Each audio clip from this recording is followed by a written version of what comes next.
प्राचीन काल में एक वीरपुर नाम का नगर था। काफी दिनों से इस नगर में वर्षा नहीं हुई। लोगों के लिए पीने का पानी न रहा और देखते ही देखते यह नगर वीरान सा हो गया। अब वह जगह केवल चूहों के लायक रह गई। चारों ओर चूहे ही चूहे नजर आने लगे और चूहों का पूरा साम्राज्य ही स्थापित हो गया। चूहों के उस साम्राज्य का राजा मूसक राज था। अब चूहों का भाग्य तो देखो, उनके बसने के बाद नगर के बाहर वाली जमीन पर एक पानी का स्रोत फूट पड़ा और वह एक बड़ा जलाशय बन गया। नगर के कुछ ही दूर पर दूसरी ओर एक घना जंगल था। जंगल में अनगिनत हाथी रहते थे।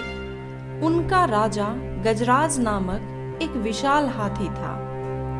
उस जंगल क्षेत्र में भयानक सूखा पड़ा। जीव जंतु पानी की तलाश में इधर उधर मारे मारे फिरने लगे। भारी भरकम शरीर वाले हाथियों की तो दुर्दशा हो गई।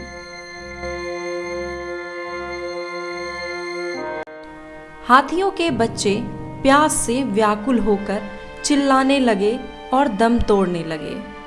गजराज खुद सूखे की समस्या से बहुत चिंतित था और हाथियों का कष्ट जानता था।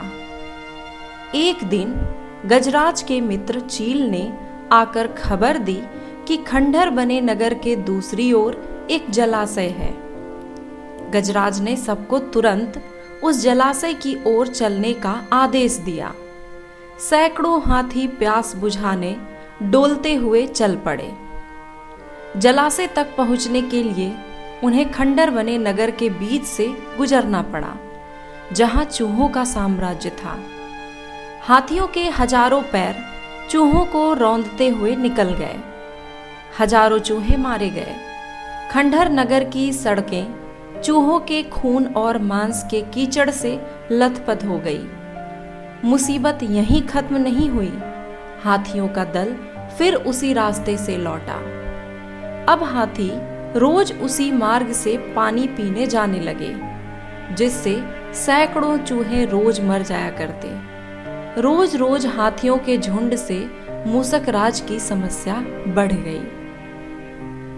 काफी सोचने विचारने के बाद मूसक राज के मंत्रियों ने कहा, महाराज, आपको ही जाकर गजराज से बात करनी चाहिए।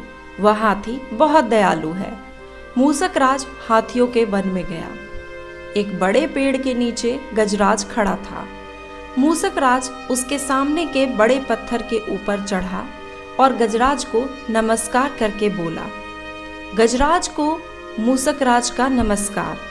हे महान हाथी, मैं एक निवेदन करना चाहता हूँ। मूसक राज बोला, हे गजराज, मुझे चूहा कहते हैं।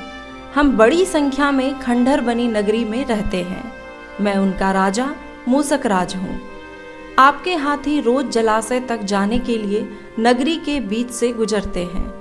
हर बार उनके पैरों तले कुचलाकर हजारों चूहे मर जाते हैं।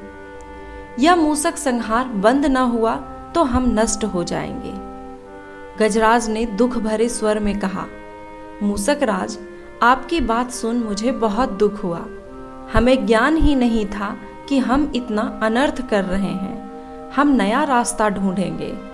मूसक राज कृतज्ञता भरे स्वर में बोला, गजराज, आपने मुझ जैसे छोटे जीव की बात ध्यान से सुनी। आपका धन्यवाद।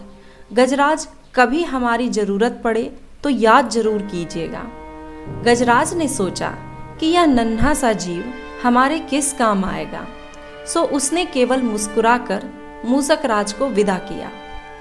कुछ दिन बाद पड़ोसी देश के राजा ने सेना को मजबूत बनाने के लिए उसमें हाथी शामिल करने का निर्णय लिया। राजा के लोग हाथी पकड़ने आए। जंगल में आकर वे चुपचाप कई प्रकार के जाल बिछाकर चले जाते। सैकड़ों हाथी पकड़ लिए गए। एक रात हाथियों के पकड़े जाने से चिंतित गजराज जंगल में घूम रहे थे कि तभी उनका पैर सूखी पत्तियों के नीचे छल से दबाकर रखे रस्सी के फंदे में फंस जाता है। जैसे ही गजराज ने पैर आगे बढ़ाया, रस्सा कस गया। रस्से का दूसरा सिरा एक पेड़ के मोटे तने से मजबूती से बंधा था। गजराज चिघाड़ने लगा। उसने अपने सेवकों को पुकारा, लेकिन कोई नहीं आया। कौन भला फंदे में फंसे हाथी के निकट आएगा? एक युवा जंगली भैंसा गजराज का बहुत आदर करता था। जब वह भैंसा छोटा था तो एक बार वह एक गड्ढे में जा गिरा था। उसकी चिल्लाहट सुनकर गजराज ने ही उनकी जान बचाई थी। चिघाड़ सुनकर वह दौड़ा और फंदे में फंसे गजराज के पास पहुंचा। गजराज की हालत देख उसे बहुत दुख हुआ। वह चीखा, यह कैसा अन्याय है? गजराज, बताइए क्या करूं? मैं आपको छुड़ाने के लिए अपनी जान भी दे सकता हूं। गजराज बोले, बेटा, तुम बस दौड़कर खंडहर नगरी जाओ और चूहों के राजा मूसक राज को सारा हाल बताओ। उसने कहना कि मेरी सारी आस टूट चुकी है। भैंसा अपनी पूरी शक्ति से दौड़ा दौड़ा मूसक राज के पास गया और सारी बातें बताई। मूसक राज तुरंत अपने 20-30 सैनिकों के साथ भैंसे की पीठ पर बैठा और वो शीघ्र ही गजराज के पास पहुंचा। चूहे भैंसे की पीठ पर से कूदकर फंदे की रस्सी कुतरने लगे। कुछ ही देर में फंदे की रस्सी कट गई और गजराज आजाद हो गए। और अब गजराज और मूसक राज दोनों बहुत अच्छे दोस्त बन गए। तो इस कहानी से हमें क्या सीख मिलती है? इस कहानी से हमें सीख मिलती है कि आपसी सद्भाव और प्रेम सदा एक दूसरे के कष्टों को हर लेते हैं, चाहे वह बड़ा हो या छोटा। कहानी अच्छी लगी हो तो वीडियो को लाइक जरूर करें, शेयर करें और इसी तरह की मज़ेदार कहानियों को देखने के लिए चैनल को सब्सक्राइब करें, बेल आइकन को प्रेस करें। मिलते हैं अगली वीडियो में एक और मज़ेदार कहानी के साथ। तब तक के लिए बाय बाय।